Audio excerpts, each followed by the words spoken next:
मैं आता हूँ स्वामी जी आपके पास दूसरे चक्र में।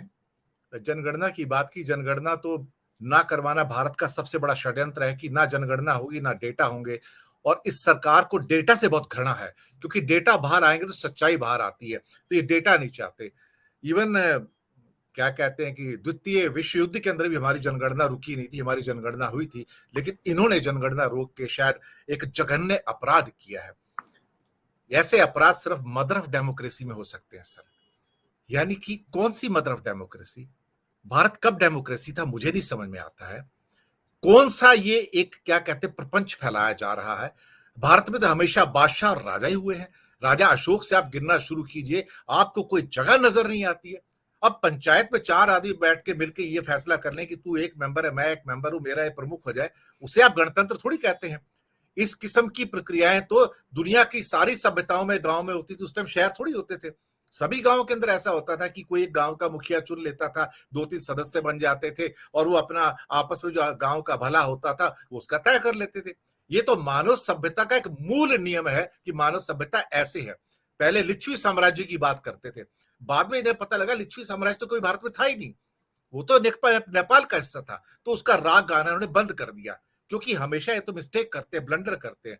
लेकिन इनकी mother of democracy Abraham Lincoln की मदर ऑफ डेमोक्रेसी नहीं है, by the people for the people of the people.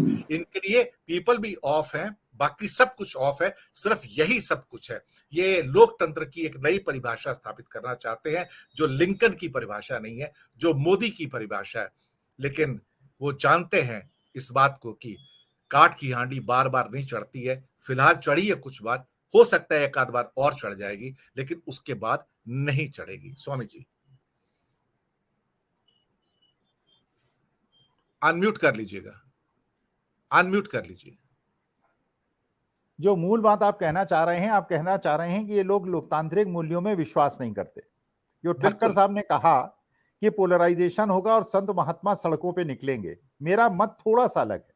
मैं ये मानता हूं ये हिंदू ही नहीं, ये सनातनी ही नहीं है, क्योंकि मैं शुद्ध सनातनी हूं, मैं मूर्ति पूजक हूं और सारे सनातन धर्म के धर्मों का पालन करता हूं।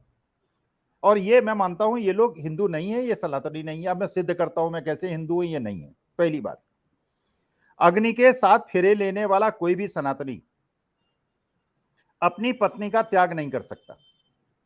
अगर त्याग कर सकता है तो त्याग कर सकता है, या तो रखेगा या त्यागेगा। न रखेगा न त्यागेगा, ये कोई सनातनी नहीं कर सकता। इसको थोड़ा सा हम भगवान श्री व्यक्तिगत राम, से हट जाएंगे सर, थोड़ा सा व्यक्तिगत से हट जाएंगे हम सर, नहीं थोड़ा नहीं, जर्नल में व्यक्तिगत आ तो मैंने कोई जाएंगे। बात ही नहीं की, व्यक्तिगत तो कोई जर्नल में बात आ ही नहीं की। जाएंगे। हाँ नहीं, जी सर। व्यक्तिगत कोई बात नहीं, ये तो मैं एक सिद्धांत की बात कर रहा हूं। मैं हिंदू हूं। जी जी जी जी। दूसरा, मैं हिंदू कैसे हूं और ये हिंदू नहीं है, मैं ये सिद्ध करता हूं। हिंदू धर्म का मूल सिद्धांत ये है, सर्वे भवन्तु सुखिनः सर्वे सन्तु निरामयाः वसुधैव कुटुंबकम। स्वामी विवेकानंद ने जो शिकागो में भाषण दिया था, उसको जरा सुने, पूरा सुने। स्वामी विवेकानंद ने हिंदू धर्म की परिभाषा क्या बताई थी। देखिए, मैं जो कहता हूं, मैं जो मानता हूं, ये इन्होंने कहा पोलराइजेशन, ये हिंदू मुसलमान का पोलराइजेशन नहीं है, ये हिंदू, असली हिंदू और नकली हिंदू का पोलराइजेशन होना चाहिए इस देश में।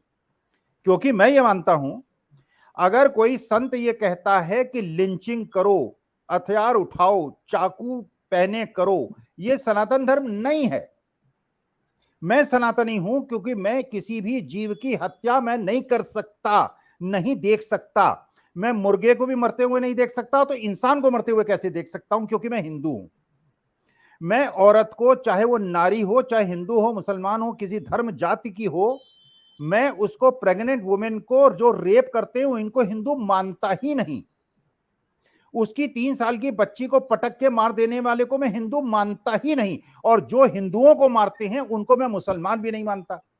तो अगर मुसलमान हिंदू को मारते हैं तो वो असली मुसलमान नहीं होते, जो मुसलमान को हिंदू मारते हैं वो असली हिंदू नहीं होते। तो पोलराइजेशन जो होना चाहिए, जो हमको, जिसके लिए मेरे जैसे असली हिंदू को प्रयास करना होगा, पोलराइजेशन हो असली और नकली हिंदुओं के बीच में। ये जो नकली हिंदूवाद, नकली सनातन प्रपन्न हुआ है, शंकराचार्य हैं सनातन धर्म के धेता, और जिन्होंने सनातन धर्म को, जब राम मंदिर की पूजन होती है, उनका अनुष्ठान होता है, तो कोई आपको शंकराचार्य दिखता है? शंकराचार्य के ये अधिकार हैं कि शंकराचार्य उसका स्थापना करे भगवान श्री राम के भव्य मंदिर का। मेरा कहना यह है कि अगर वहां कोई राजनीतिज्ञ जाता है, शंकराचार्य नहीं जाता, उनको आमंत्रित नहीं किया जाता, उनको सम्मान नहीं दिया जाता, ये असली हिंदू धर्म नहीं है। तो आप जो कह रहे हैं कि वो डेमोक्रेट नहीं है, मेरा कहना है ये हिंदू ही नहीं है, ये सनातनी ही नहीं है। मैं सनातनी हूं, तो मैं असली सनातनी हूं, और जो मॉडरेट मुसलमान, सिख, ईसाई, पारसी, जैन हैं, और मैं क्योंकि मॉडरेट हिंदू हूं, हमारे अंदर मिश्रण हो सकता है।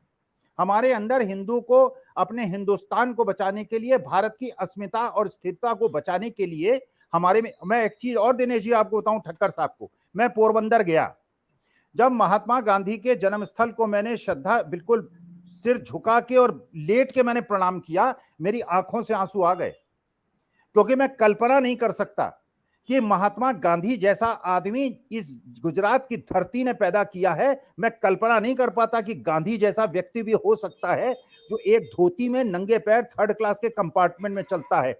ऐसा महासंत, महानतम संत, विश्व का महानतम संत, जिसको चरित्र हनन लोग कर सकते हैं, जिसको बदनाम कर सकते हैं, वो न सनातनी हैं, न हिंदू हैं, न डेमोक्रेट हैं, वो राष्ट्र विरोधी हैं और टुकड़े टुकड़े गैंग हैं। हमें देश को अगर समृद्ध करना है, मजबूत करना है, तो न केवल लोकतांत्रिक मूल्यों को बचाना है, धर्मनिरपेक्षता को भी बचाना है, और गांधी और पंडित जवाहरलाल नेहरू के मूल्यों को भी बचाना है। और ये गोडसे के मूल्य को हम स्वीकार करेंगे तो भारत का कोई भविष्य नहीं है। विश्व हमको बहुत बुरी निगाह से